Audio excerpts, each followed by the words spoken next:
Okay, so it looks like we have all of our panelists here, and thanks everyone for joining the call today. Really excited to be doing this webinar today. My name is Terrence Henry, and I am the Executive Director of TAMEST. That is the Academy of Medicine, Engineering, and Science of Texas. Thanks for attending this webinar today. This is the first time we've done a webinar on the O'Donnell Awards, and the reason we're doing it is because we know a lot of time and effort goes into preparing the nominations for the awards. So we wanted to share what we can to help guide you to a more successful nomination and answer any questions you might have about the process. So in a moment, I'll go over the agenda for the call and introduce our speakers. But first, I just wanted to briefly tell you a little bit more about our organization. Once again, we are TAMEST, the Academy of Medicine, Engineering, and Science of Texas. We were co-founded in 2004 by then Senator Kay Bailey Hutchinson and two Nobel laureates, Michael Brown and Richard Smalley. We currently have more than 300 members and 18 academic member institutions in Texas. We're composed of all Texas-based members of the three national academies. So that's National Academy of Medicine, National Academy of Engineering, and National Academy of Sciences, the Royal Society, and the state's 11 Nobel laureates. Since we were founded in 2004, we've had more than 220 National Academy members that have been either elected into the National Academies or recruited to Texas. Our mission is really to bring together the state's research community to help drive collaboration and advance innovation and the economy in Texas. One of the ways that we do that is through our O'Donnell Awards program, which annually recognize rising star Texas researchers that their work's really having an impact on society. And as you probably know, there's 4 categories for the awards: medicine, engineering, science, and technology innovation. And for our webinar today, we have the chair of our awards committee, who's Ken Arnold. He's going to give us some history and background on the awards. And then along with David Russell, who is on the science subcommittee, they're going to discuss what they look for in a successful application. After that, we're going to hear from our TAMEST Director of Development, who oversees the awards, Christine McCoy. She's going to go over the nomination guidelines and eligibility requirements, and then we'll open up the webinar for some questions. Just as a couple quick housekeeping items for the webinar, we are going to pause at certain points throughout the presentation for you to submit questions. So we'll unmute your phone lines at that time briefly to give you a chance to ask questions. There's also a Q&A function here in Zoom, and you can submit a question that way if you'd like. And we're also going to have some set time at the end of the presentation for additional questions. So hopefully plenty of time for Q&A today.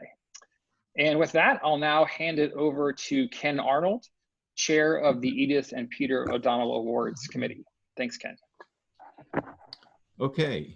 Let me just say how happy I am that everybody is here and that you're interested in nominating a rising Texas researcher for this important award. I don't know. I guess I want to go on as Terrence mentioned.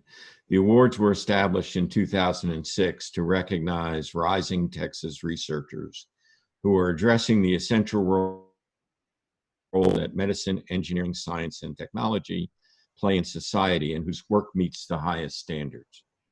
The awards are supported through the O'Donnell Endowment and named in honor of Edith and Peter O'Donnell, who have been steadfast supporters of TAMEST since its inception and are among the state's staunchest advocates for excellence in higher education and research.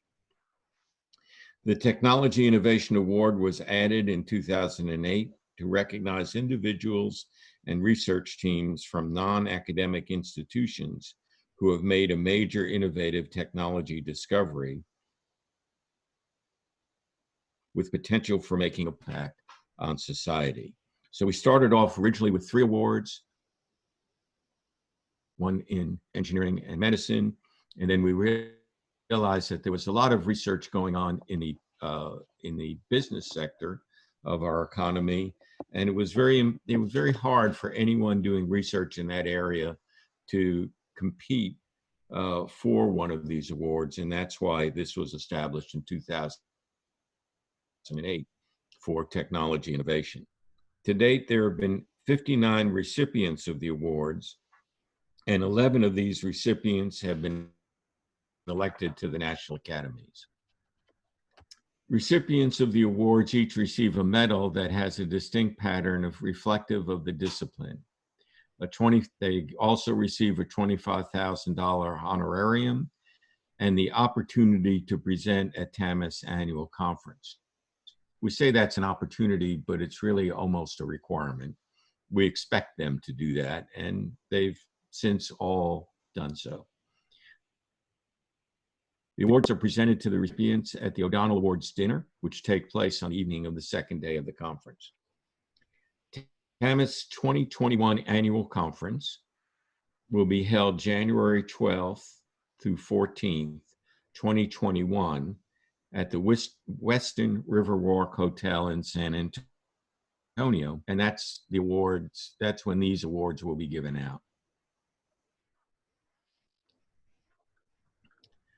There are 4 awards given annually. We've said that already, 1 in each category. The science category rotates each year between biological and physical sciences.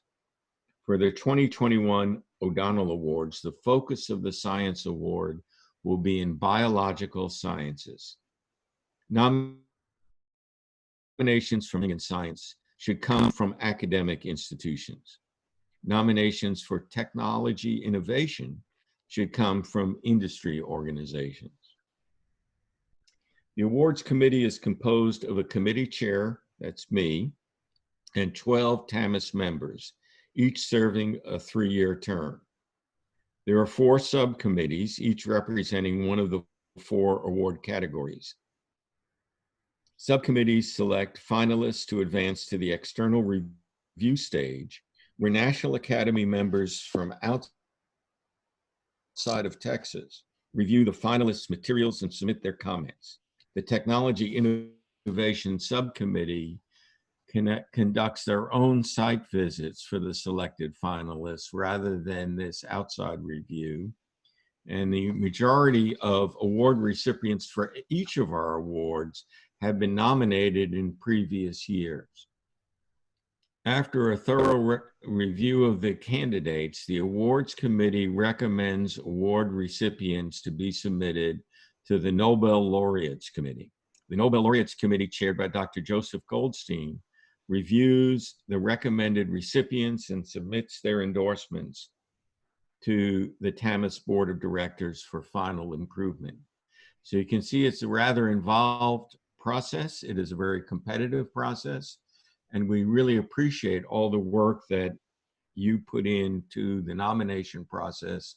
And I assure you, we will be very careful in making sure that we review all the information. I'd now like to have David Russell discuss what subcommittees are looking for in successful nominations.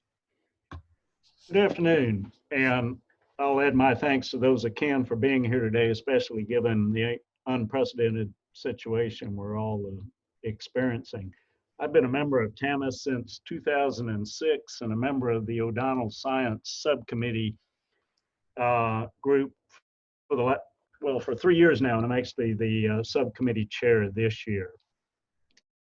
So I'll give you some idea of what certainly the Science Committee looks for, as well as the Medicine Committee and the other committee. And I think first and foremost, the most important point is that the awards are merit-based.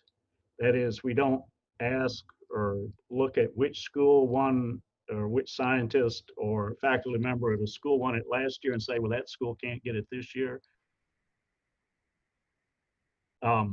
We judge the, we don't award prizes in different areas where we say we're going to do astrophysics this year and physics next year and biochemistry this year. We do have a different foci in terms of science, more technical science versus biological science, as Ken mentioned. But the actual area in which an award, we could have 3 awards in a row go to one area if those awards were judged to be the most meritorious in each of those years. The committee looks very closely at the nominees. We look at papers, we look at productivity, we look at what journals the papers were published in. We don't count papers. We're looking for quality, not quantity. And since the awards are given to nominees who are in usually the first 15 years of their career, the H factor, which is a factor that's used by some to gauge the importance of a paper, is looked at, but it's not that big of a decider in terms of what the committee is looking for. They do pay attention to what we call the specific activity of the 5 papers that are submitted as part of the nomination packet. That is, if those 5 papers have been referenced a total of 10,000 times in the past 2 years, that's generally an indication that those are high impact papers and this is a worthy nomination. And the converse of that, of course, is if they've been referenced a total of 10 times over 10 years, probably not such a high caliber award there. But again, that's only a portion of what's looked at by the committee. The summaries, there's a 50-word summary and a 200-word summary. These are important. The reason is that there's a diversity of expertise on each of the subcommittees. So for example, on the science subcommittee, there's myself, who I'm a cellular molecular biologist and human geneticist. There's Dr. Bartell at Rice University, who is a plant biologist. And the third member is Dr. Derensborg at Texas A&M. She's an inorganic chemist. And so if we're dealing with biology, Dr. Derensborg pays a lot of attention to the 50-word summary. Vice versa, if it's somebody in chemistry, I pay a lot of attention to that because it's been many, many years since I took any chemistry courses. So the summaries are important. It's worth spending time on those summaries and being as concise and as clear as you can be in writing those summaries. The 5 papers, again, are important. We look at those closely, read them, and these papers should be papers from the primary literature. That is, they should not be reviews. We're looking for the original description of the work for which the candidate is being nominated for. The next item in the packet, in the nomination packet, are the letters. These again are incredibly important. We look at who the authors of those letters are. How do they know the candidates? Were they their dissertation mentor or postdoctoral mentor? Are they a colleague at the same institution? Or are they a Nobel laureate at Caltech? So the letters are looked at very closely. And it's also important that the letter writers know the candidates, ideally personally, or certainly by reputation, because that comes out in the letters, often directly and sometimes indirectly by reading between the lines. In terms of evaluating the individual nominations, the committee does a lot of homework. We call around to colleagues in the field and ask, do you know this person? What do you think of their impact? Things like that. We read reviews in the fields to get some idea as the candidates' literature cited in these reviews. So basically, they do, as Ken mentioned, a very thorough analysis, searching as many sources and contacting as many people as they can to make certain that they're getting an accurate picture of the candidates' contributions to the field. One question that often comes up is, do we order the nominations? And that is, say, well, this person has 5 years of eligibility left. This person has 1 year. If all things are created equal, we might say that the person with only 1 year of eligibility left is a little bit more deserving of the award than the person who has 5 years. Now, that's not hewed to extensively, because there's a fatal flaw in that next year we could have a completely different slew of nominations, and the person who ranked highly this year might not rank highly next year. So there is a little bit of ordering, but that's a very minor part of the evaluation of the candidate's nomination. And so with that, I'll end, and then I think we can either do questions now, or perhaps the questions are being held for later. I'm not quite sure which. Thank you, David and Ken. So this is Terrence Henry once again with TAMEST. I think what we'll do before we turn it over to Christine McCoy to talk about guidelines and eligibility requirements is we'll go ahead and briefly unmute all the callers, and we can have an opportunity for questions on anything that we've covered so far. I do apologize. We had intended to have the Q&A function as part of the Zoom webinar today, and we don't have that. It's missing. So just don't be bashful. And if you have a question, we'll go ahead and unmute the phone lines of the attendees, and we can take a moment and pause for any questions on what we've covered so far.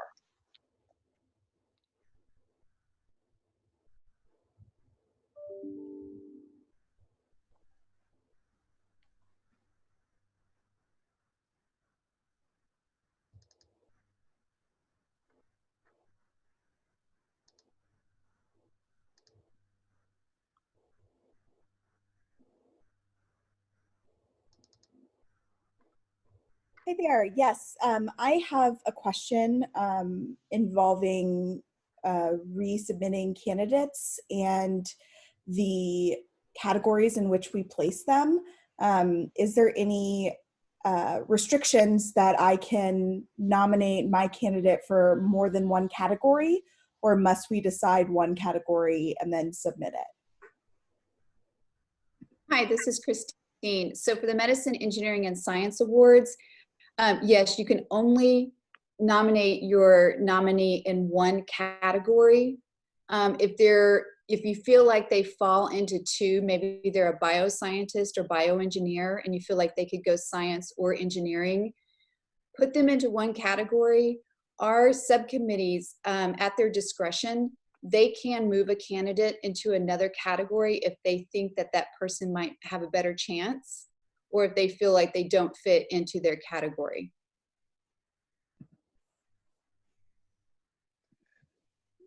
Thanks for that question.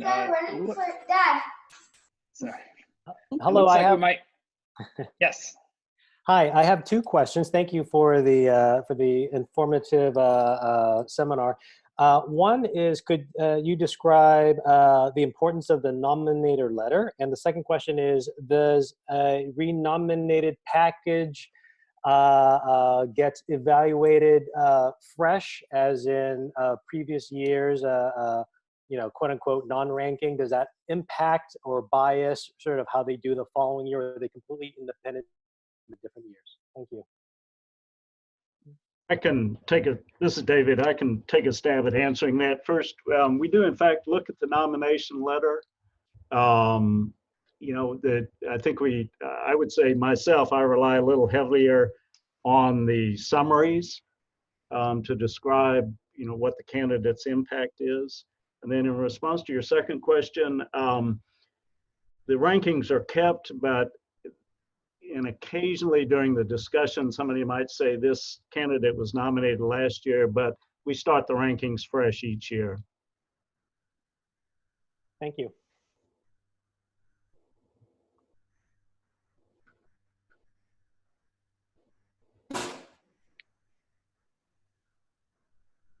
Hi, I do have a question for Dr. Russell in relation to the nominator statements. What is the difference between the 50-word and the 250-word nominator statements? Yes, that is something that a lot of, myself included, struggle with because the number of these sort of recognitions, prizes, even election to the National Academies request these sort of double summaries, a short one and a longer one. And there's obviously overlap between those two. It's a chance to be creative and say the same thing twice in some ways, but I think the 50 word should be very concise and state in no uncertain terms what the candidate is being recognized for or should be recognized for. And you don't have to worry about filling up the complete or using every single of the 50 words if you can say concisely what the candidate's contributions are. The 200 word gives you a little bit more time and space, words to flesh out the very concise, almost declarative statement that you've made in the 50 word. I realize that I'm waffling a bit there, but there is no clear-cut distinction that, you know, we want to see this in the 50 word and that in the 200 word. Does that help? Yes, yes, it does. Hey, David. So I'm not sure if you Hi. can hear me. Yeah. Sorry, I have a question. I'm wondering if I thought the specification was that the letters of recommendation could not come from somebody at the same institution. And so I'm wondering if they can, and specifically for the Innovation Award. Yeah, this is Ken. I can answer that. I'm not sure whether you can hear me or not. Yeah, we can hear you, Ken. Thanks. Okay. Yes. It's always beneficial if it's not from the same organization, although we've had many instances where it has to be almost from the same organization for someone to really understand who the innovator is. Because most things that are done in business are done in teams. And what we're really looking for is the innovator who came up with the seminal idea, not someone who worked on a team with the innovator. And we're very much concerned about how that works. So it's beneficial to have recommendations from people outside of the same organization that the innovator works in, but it's not essential, it's not necessary. And the reason the Technology Innovation Award goes and visits the location is really to talk to the people in the organization and make sure we really understand where the innovation came from and how it's being utilized, because both of those are necessary to win the award. There are years when we don't have a successful nominator and we do not award the Technology Innovation Award. We try to award it every year, but it just depends on the nominations that we receive. As a follow-up to that, Yeah. if I got to ask a follow-up to that, often in industry, there's a product that then gets used outside of that individual's, the recognition of that individual will be really with the product. So as the product goes to the marketplace, there can be users of the product. So I'm thinking that letters of recommendation from users of the product could talk about the product, and then the organization could talk about the role of that individual. Does that make sense? I think that's very good, because it's important that the innovation is actually being used, not that it has promise of being used. So getting a letter of recommendation or more from people who are using the product, especially if that person is aware of how innovative the product might be, is very, very helpful to us.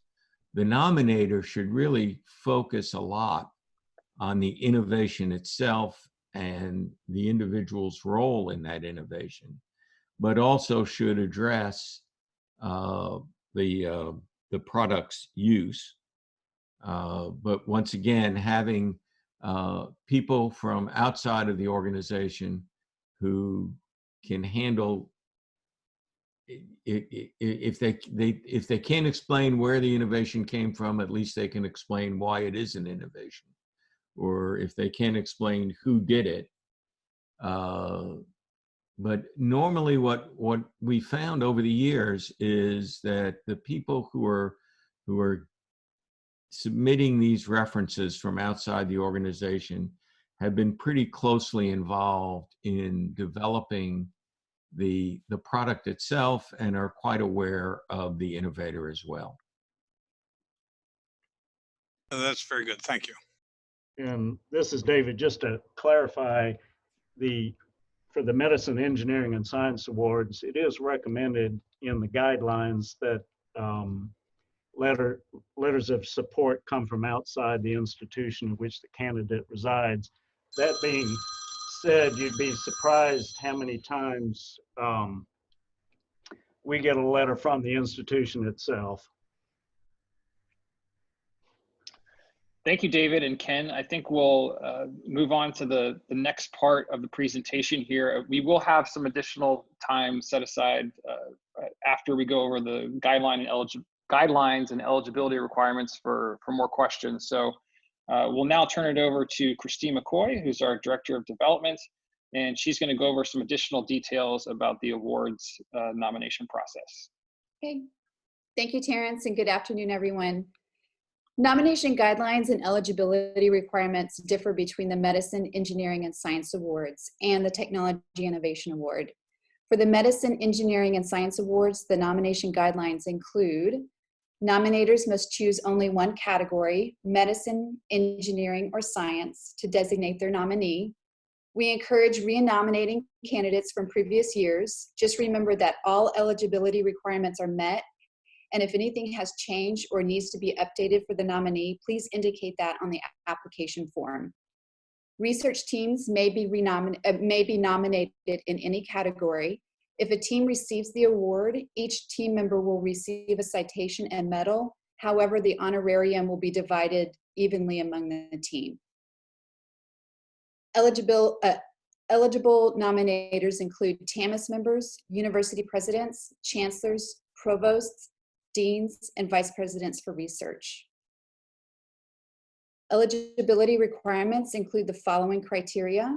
Nominees must be within 15 years of their first faculty appointment at the time the awards are given. The awards will be given at our annual conference, as Ken mentioned earlier, and that will be this upcoming January in 2021. Nominees must have spent the past 2 years performing research in Texas. For team nominations, all team members must meet award eligibility requirements, and TAMEST members are not eligible. For the Technology Innovation Awards, the nomination guidelines are slightly different and include the following. Nominators may only choose the Technology Innovation category for this award. Recent past nominees may be renominated if all eligibility requirements are met. Research teams may be nominated. However, there must be one individual of the team that has functioned as the driving force or leader of the group that created the innovation. And eligible nominators include TAMEST members, industry executives, administrators, managers, and supervisors, university presidents, chancellors, provosts, deans, and vice presidents for research. Eligibility requirements include the following criteria for technology innovation.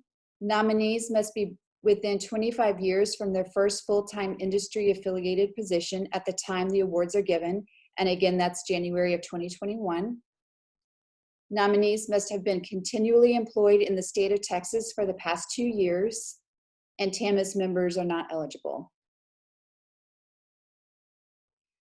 For the required application materials, they must contain a completed nominee application form, nominator statements, which include the 50-word summary and a 250-word statement, a nominee biographical sketch or a condensed version of their CV, and a bibliography. For the Technology Innovation Award, the bibliography is not required. A list of the 5 most important research publications.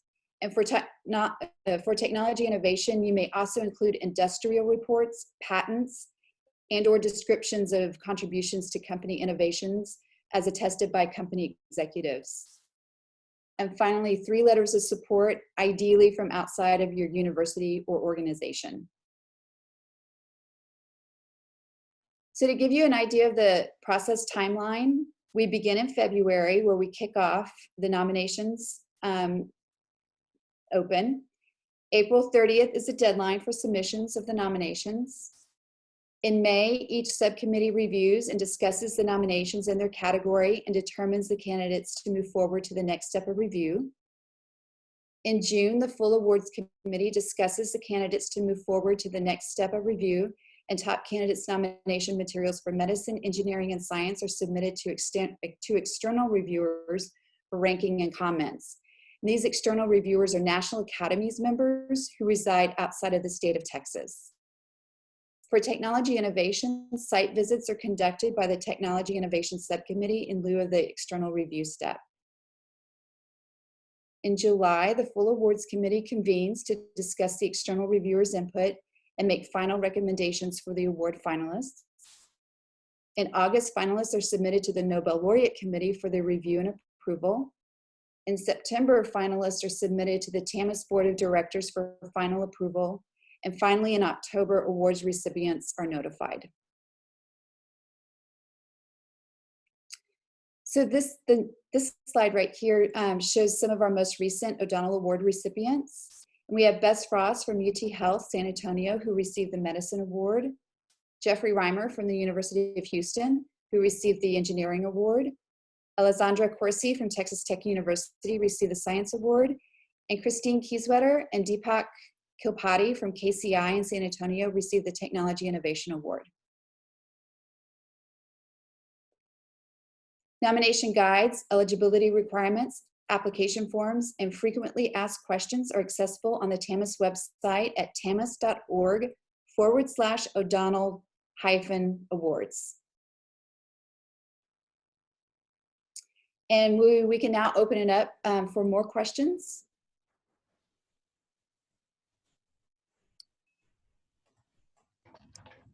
Is this slide package available? I'm sorry, say that one more time. Is this slide package available online? Yes, we're going to make this available. Terrence, correct me if I'm wrong, by tomorrow. Yeah, we're planning to upload this to our website along with a YouTube video of this recording of this webinar. But we're also going to have a follow-up email to attendees today that will include a link to these slides. Perfect, thank you. Hello. For the renomination, the previously letters can be reused? Yes. So Yes. No new letter required for renomination? No. The only thing that you do need to fill out the application form again, just so we know that you are renominating someone. And if anything has changed, maybe an award was received or a title changed, if anything like that has changed, there's an area I believe you can make a note on, or just upload maybe a publication. You want to use a different publication, just upload a new publication. You don't have to upload all of the publications if we have them. And you can always email me and let me know, I'm going to switch out this publication for this one, or I have a new title. I just want you to be aware of that. I see. So the letter writers can keep the same letter writer, but without asking them send the letter again. Correct. You don't need to do that. All right. We keep them on file and we'll just reuse them. Okay. Can I have a follow-up question regarding the recommendation letters? I remember David mentioned, so if the letters from advisor, former advisor, are preferred or not preferred?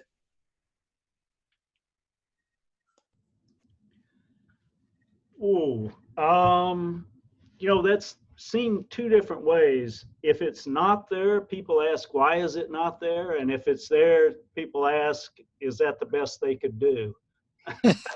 So, I don't think there's an answer to this one. I think it Yeah. depends on the circumstances and the rest of the nomination package, whichever makes the case the strongest. Right. Okay. I would agree with that. All right, thank you. Looks like we also have a question from Dr. Michael Wong. Do you have a question you'd like to ask? Yes, thank you. So a hypothetical here. Say a nominee spent 10 years residing outside of Texas and then spends the next 5 years in Texas and then gets nominated. And this person will have done work during the 10 years outside and of course work during the 5 years. How would the work prior to residing in Texas be viewed in the context of what a committee looks for in a eventual awardee? David, I don't know if you want to answer this, but Sure. I can take a stab at it, Ken. Michael, we look at the entire career of the nominee. So if they were a superstar in California and then came here and had been in rank in Texas for 5 years, we would look at the entire 15-year career.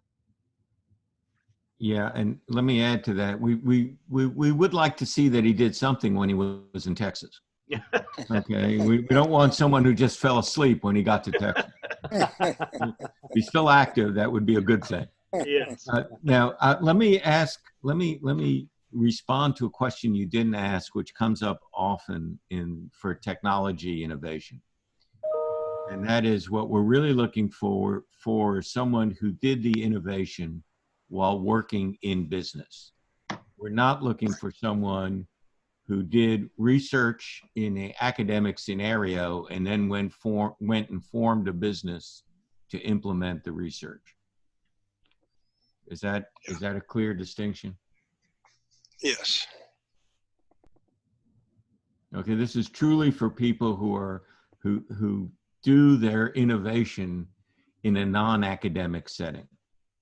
Now we've had people who then go back into academics, and of course many of these have done research as PhD candidates before they went into business. So again, you have to look at the whole history of the individual, but we're making a distinction here between people who do research in academia and then form a business that's successful.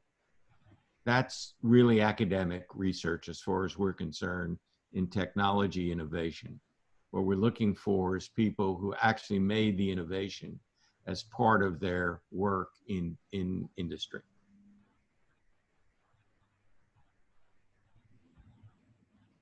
Hello, can you hear me? Yes. This is Stephen from UT Austin. So I have a question regarding the still the publication part. So a follow-up to the discussion that you just made. If a researcher, is coming from California, did some work there, now we moved to Texas, and of course didn't sleep, yet still continue to work. But when you submit the 5 publications, is that possible, or is that okay to submit some of the earlier work that are no longer part of the research area that is being done in the lab? Or you have to stay on the same sort of research topic that is the relevant publications that you view that? Or you can do anything throughout your career as long as that has, that was done by you in your career has a really high citation by now.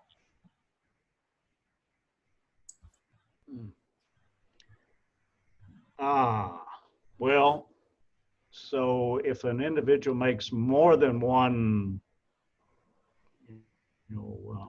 field-changing contribution in their careers, and they have examples of papers of both of those, that's fine. Okay. I mean, we are looking for total impact here. Generally speaking, in your first 15 years, it's rare to have multiple major contributions, although I will say Dr. Corsi, whose picture we're looking looking at now, last year's winner, the astrophysicist, had made 2 very important contributions in a very short career, and had received a number of awards and much recognition prior to winning the O'Donnell Award for her contributions. So we're really, again, not to overemphasize, but to looking at the total impact of the candidate's career, it would be best if at least one of the 5 papers was published while the candidate was in Texas, to come back to what Ken said. That would be important. Yeah, I think what Dave just said, and I want to reiterate this, the papers that you present don't have to all be written while the candidate was in Texas, because we realize candidates move around. But we're really looking for people who've made a contribution to the literature, to the science, and I think it would be better if at least one or more of those papers occurred while the person was doing research in Texas, but necessary at all.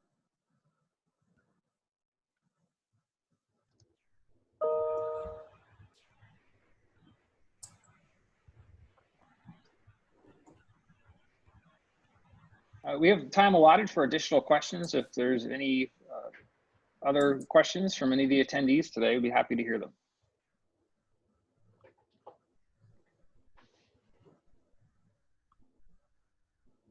Yes, if there's a team nominated in an industry, do all team members have to be within 20 years of their first joining the industry? That's a very good question, and the answer is no. What we're really looking on the eligibility is, remember, the award is not going to the team, it's going to the innovator. And so the innovator who has to be the team leader, because he is the innovator, he or she is the innovator, must meet those eligibility requirements. But there may be other people on the team who do not. Very good. I have another question regarding the letter writers. Can you hear me? Yes. So do they have to be in the US, or they can be from Canada or UK as well? From anywhere in the world. There's great science and famous scientists all over the world, so they can come from anywhere. Okay, thanks. As a matter of fact, one thing we haven't said on this call, which I think is important, is one of the whole purposes of this award is to highlight research that is going on in Texas. And the reason we go out for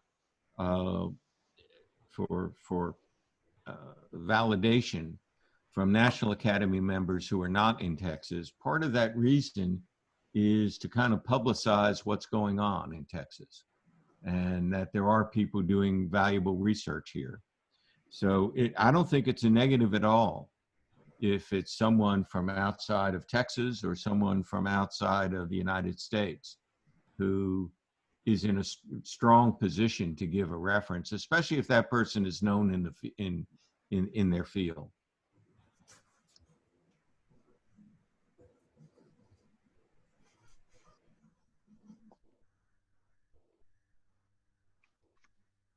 Thank you, Ken. Are there any other questions from the attendees?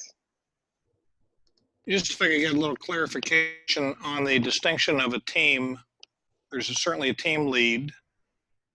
Would all members of the team be named, and how does this take place, and specifically for the Technology Innovation Award?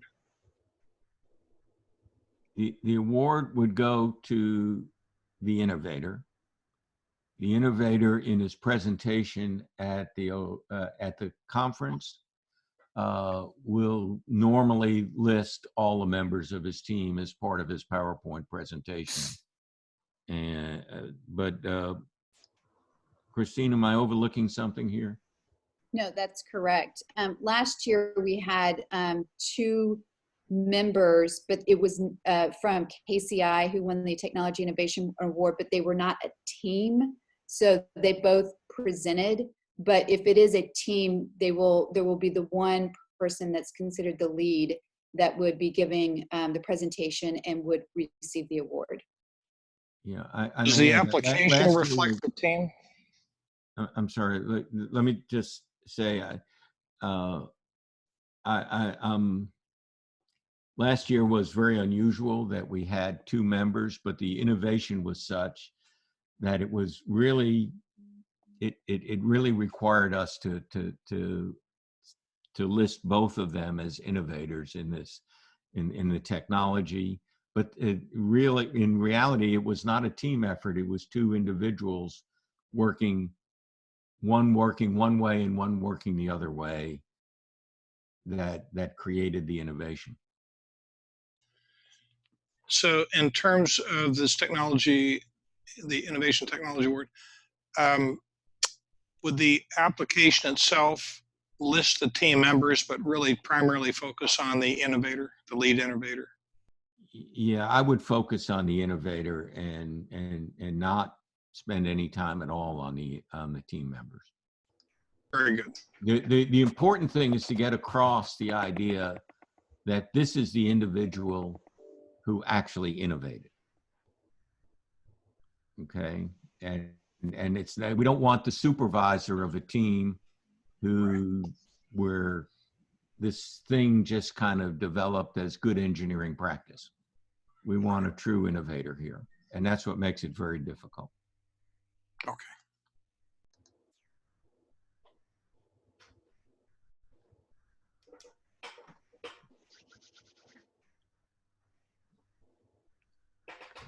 We have time for a few more questions from the audience if there's any additional questions out there.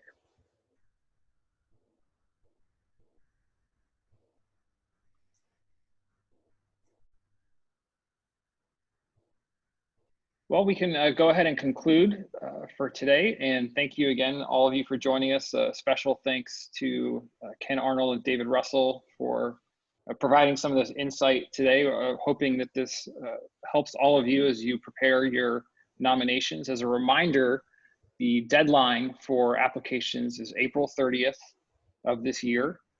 If you have any questions that we didn't get to today or anything that comes up after we conclude, please reach out to Christine McCoy. Her contact information is on the final slide here. As I mentioned, we will be having a follow-up email that goes out with a link to the slides and some additional information. And we will have the video of this version of this webinar recording up on our website as well, along with the additional resources that are up on the TAMEST website. So thank you again for joining us today, and appreciate your time and your interest in the O'Donnell Awards. Hope everyone has a great afternoon. Thanks for joining us. Thanks to all. Thank you. Thank you.